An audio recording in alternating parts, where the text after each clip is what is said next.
যাদের পেজে regular view reach down হয়ে যাচ্ছে তারা খুব দুশ্চিন্তা করে গেছেন। আমি তাদেরকে বলবো, ভাই দুশ্চিন্তা করার কিছু নয়। আপনি সামান্য একটু ভুল করতেছেন বিধায় আপনার ভিউ রিচ ডাউন হয়ে যাচ্ছে। আপনি ফেসবুকে ভিডিও বা পেজে ভিডিও পোস্ট করেই ভাবতেছেন আপনার কাজ শেষ, আপনি ভিডিও পোস্ট করে চলে যাচ্ছেন। এভাবে আসলে ভাই আপনি ফেসবুক পেজ চালাতে পারবেন না।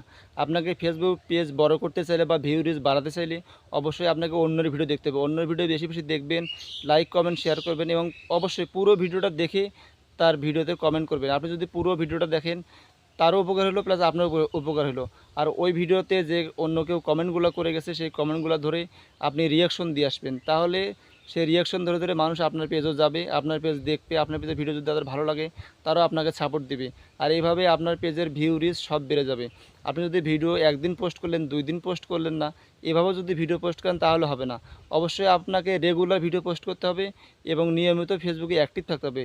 অ্যাক্টিভ না থাকলে আপনি কখনোই সফল হতে পারবেন না। অবশ্যই আপনাকে সফল হতে চাইলে আপনাকে রেগুলার অ্যাক্টিভ থাকতে হবে এবং নিয়মিত ভিডিও পোস্ট করতে হবে। অন্যের ভিডিও বেশি বেশি দেখুন এবং নিজেও সফল হন। আপনি যদি অন্যের ভিডিও বেশি বেশি দেখেন, অন্যও আপনার দ্বারা উপকৃত হইল এবং আপনিও উপকৃত হবেন। শুধু যে আপনার লাইক কমেন্টে উনি উপকৃত হলে আপনি হবেন না তেমনটা নয়। আপনার লাইক কমেন্টে আপনি নিজেও উপকৃত হলেন। এখানে ইনভেস্ট করে রাখলেন, ভাববেন আমি ইনভেস্ট করে রাখলাম। আপনি অন্যকে লাইক কমেন্ট করে ইনভেস্ট করে রাখলেন, সেই ইনভেস্টের আপনার লাভ আপনিও পাবেন ইনশাল্লাহ।